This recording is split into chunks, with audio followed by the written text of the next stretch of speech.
Lights, camera, action.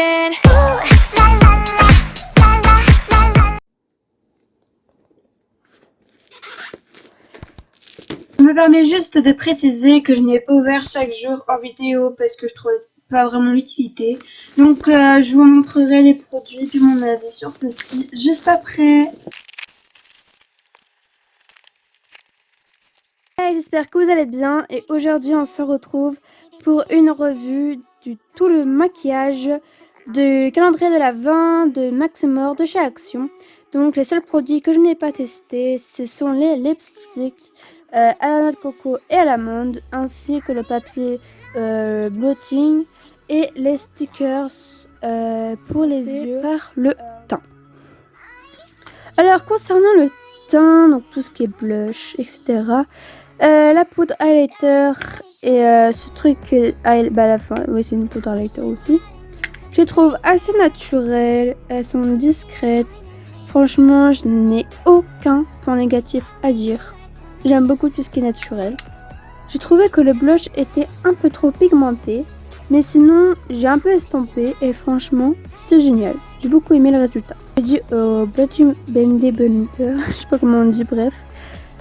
Donc c'est une petite éponge comme ça que vous appliquez partout. Enfin, c'est pas un médicament ni une crème, c'est une petite éponge. Donc franchement, elle est très très bien, très très utile. Je comprends pas les gens qui mettent plus de 40 € pour une petite éponge. Au pire, vous prenez votre éponge pour faire la vaisselle. Non, ne prenez-la pas. Mais franchement, sa petite forme, etc. Ça a une petite longueur, petite taille, en mousse, trop tout doux. Franchement, je vous la conseille. Top. J'ai pris ça pour estomper le contouring, le blush et tout. Alors, il y en avait un seul, c'était celui-là. Alors, moi, je trouve qu'il aurait dû mettre un autre pinceau. Par exemple, un pinceau pour le blush. Il fait assez bien son travail. Je crois que le bémol, ce serait qu'il soit assez petit. Je ne l'utilise pas pour les sourcils. J'utilisais parce que j'avais une épine à mon pied. Et c'est très utile. Alors, tout d'abord, le trait de crayon est vraiment génial. Le seul problème, c'est qu'il n'y a pas de récipient. Donc, pour les sourcils, j'ai trouvé ce gel de sourcils vraiment génial. Il y a beaucoup de produits là-dessus. J'avais des longs cils comme moi naturellement et recourbés. Oublié.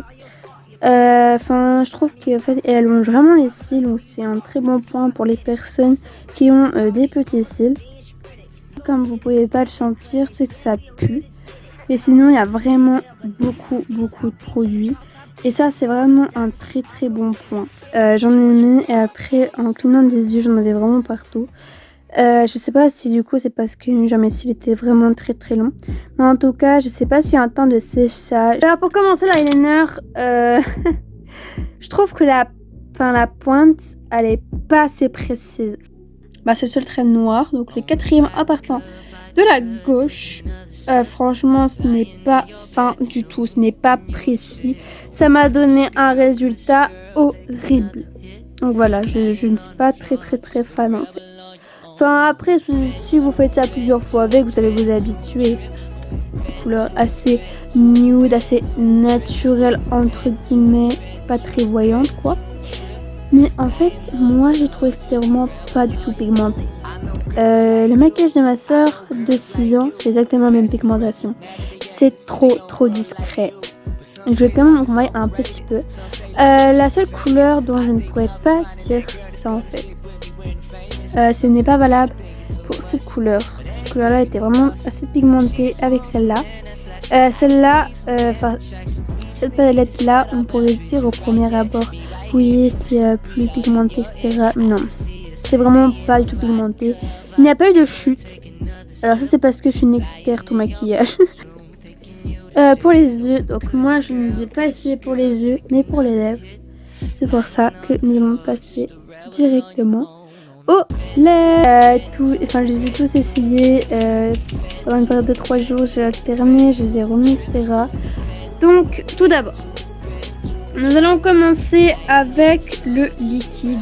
Donc, c'est un liquide est très beau, la couleur est vachement naturelle. J'ai adoré, franchement, j'ai adoré. Donc, c'est un rouge à lèvres classique, on va dire.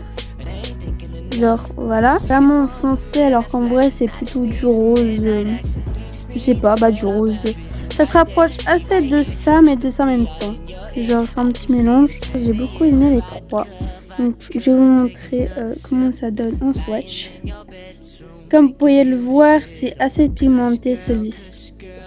Mais franchement, les résultats, j'ai beaucoup aimé. Je n'ai aucun point négatif à dire. Ah, si serait-ce que la mine de celui-ci est trop fine. Voilà. Elle est trop fine, je trouvais. Du coup, pour cela, c'est exactement pareil. C'est top. J'ai beaucoup aimé. Même si c'était normalement celui-ci pour les yeux. Swatch, donc c'est ce trait-là. Qui est isolé. Comment vous dire, déjà, le produit, il pue. Donc, celui-là, j'avais beaucoup aimé parce que je trouvais exactement pareil que lui. Assez pigmenté, mais naturel. Le contouring. Alors, comment vous dire? Ce côté-là est très bien. Il s'estompe facilement. J'ai utilisé pour faire du fond de teint, même si c'est pas vraiment le but. Donc, c'est le deuxième trait en partant de la gauche. Très discret, mais juste génial. Et tout à gauche, vous avez l'autre côté du contouring. J'ai détesté. Honnêtement, j'ai vraiment pas aimé. C'est beaucoup trop foncé. Comme si j'avais mis du fond de teint plus haut que ma carnation, puis du fond de teint plus bas, un mélange quoi. Voilà, la vidéo est terminée. J'espère que vous avez aimé cette petite revue. Et je vous retrouve pour une prochaine vidéo. Bye!